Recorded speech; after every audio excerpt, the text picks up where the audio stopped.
I am Darrin Kerschner, Education Technician at the Elmendorf Education Office, and I'm going to cover with you the highlights on getting started with your CCAF degree and volunteer education opportunities. First off, two of the most difficult decisions for airmen is what you want to get your degree in and where you want to get it from. We do have resources available to help you with both of those questions. They're all online, and one of the things that we do when you come in is we spend a couple of minutes and show you how to use those research tools.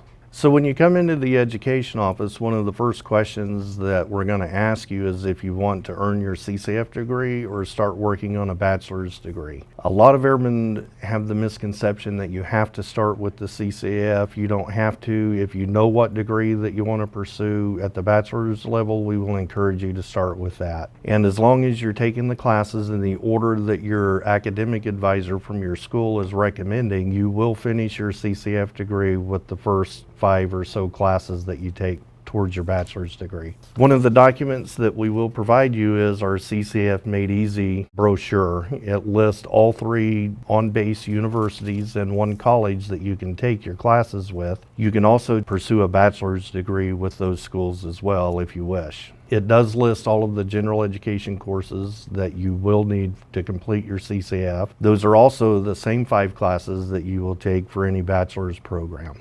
The next step that we will do is ensure that your Air Force Virtual Education Center student profile is completely up to date and ready for you to start submitting funding requests.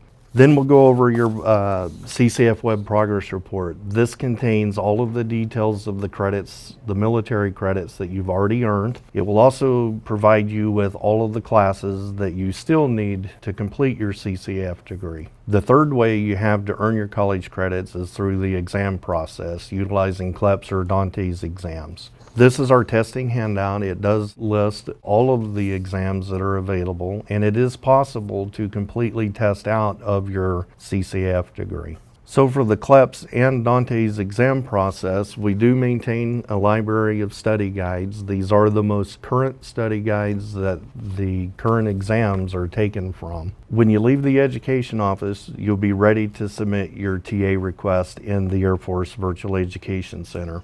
Once your funding request is approved, it is very important that the member provide your school with a copy of the TA voucher. This is basically the same as providing them with a check for your tuition and fees. It's a very important step because if you don't provide them with it, you may be dropped from the class or have to pay late fees. You do have $4,500 a year that you can use towards your education.